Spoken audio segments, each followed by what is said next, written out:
देख रहे हैं न्यूज 24 फर्स्ट एक्सप्रेस और आपके साथ मैं हूं ममता सिंह। तो चलिए शुरुआत करते हैं आज की कुछ खास बड़ी खबरों से। परमवीर चक्र विजेता अब्दुल हमीद का 75वां शहादत दिवस परंपरागत तरीके से उनके पैतृक गांव धामुपुर जखनिया गाजीपुर में मनाया गया है। इस अवसर पर सेना के अधिकारियों के साथ जिला प्रशासन के अधिकारी और सांसद अफजाल अंसारी मौजूद रहे। अतिथियों ने वीर अब्दुल हमीद की प्रतिमा पर माल्यार्पण कर उन्हें सैनिक सम्मान के साथ सलामी दी और उन्हें याद किया है।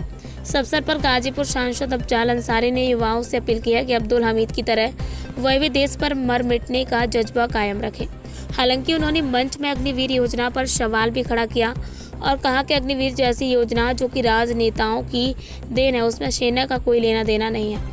इससे युवाओं में निराशा आई है। वहीं अब्दुल हमीद के बड़े बेटे ने अपने पिता के शहादत दिवस पर उन्हें श्रद्धांजलि देते हुए क्षेत्र के जनपद, प्रदेश और देश का गौरव बताया और कहा कि देश के युवा हमारे पिता परमवीर अब्दुल हमीद से सीख लेकर देश प्रेम का जज्बा कायम रखें।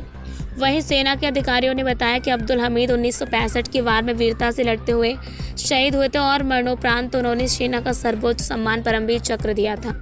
आपको बताते चलें कि 1965 भारत पाकिस्तान युद्ध में वीर अब्दुल हमीद ने अपनी छोटी सी आर्टरी गन से अमेरिका निर्मित पैटर्न टैंकों को ध्वस्त कर दुश्मन देश में खलबली मचा दी थी और वीरता के युद्ध लड़ते हुए युद्ध भूमि पर शहीद हो गए थे। आज 10 सितंबर को परमवीर अब्दुल हमीद का शहादत दिवस समारोह के रूप में मनाया गया।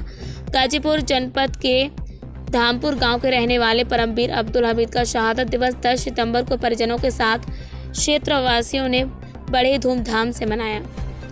न्यूज 24 फर्स्ट एक्सप्रेस के लिए प्रदीप शर्मा की रिपोर्ट। लेकिन अग्निवीर की भर्ती होगी, इससे हमारे जवानों में थोड़ा सा जो गाजीपुर के वीरों में वो जो जज्बा था उसमें थोड़ा मायूसी दिखी। कुछ लोग घबराए, लेकिन ये फैसला सेना का नहीं, ये सरकार का फैसला है। इस फैसले के को लेके बहुत से लोग सड़कों पर आए, समझाया है समाज के बुद्धिजीवियों ने, इसका कोई फायदा नहीं है। आप अपना रिकॉर्ड न खराब करो। चलो अग्निवीर के लिए ही सही, 4 ही साल के लिए ही सही, वतन पर मर मिटने के जज्बे से फिर गाजीपुर के नौजवान आज सड़कों पर दौड़ रहे हैं, कसरत कर रहे हैं, मेहनत कर रहे हैं। 4 साल तो तैयारी में लग जाता है। माँ बाप, परिवार में 11 लोग हैं, उन्हीं नौजवानों के खाते में अपनी गैया भैंसिया का सारा दूध दे देते हैं। एक नौजवान हमारा तैयार होकर के अगर सेना में चला जाएगा तो एक तरफ वो देश की सेवा भी करेगा और दूसरी तरफ परिवार का मान सम्मान भी बढ़ेगा, रोटी करेगा। थोड़ा मायूसी उनके अंदर है। हमने उन्हें समझाया, हमें आज एक अध्यापक मिले लोकतंत्र की व्यवस्था में व्यवस्था चलाने वालों को, और व्यवस्था चलाने वाले की सोच पर निर्भर करता है वो किस रास्ते को उचित रास्ता समझता है। मिल गए थे रास्ते में, कल कहीं अध्यापक वीर ना आ जाए।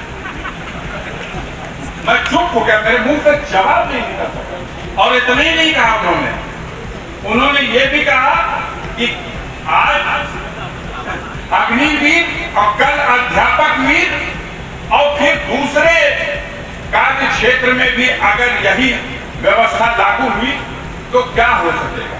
बहरहाल आज वो मौका नहीं है कि जिस पे हम चर्चा कर सकें, लेकिन रास्ते में आते समय 3 दिन पहले एक ही परिवार के 3 लोग और फिर एक अजीब बात है, इस क्षेत्र में 7 लोग तो बने से कई लोग मर गए। उन्हीं का दरवाजा कर रहा था, वहां भीड़ में स्पेशली कैंप लगता था, कई सालों से बंद पड़ा है।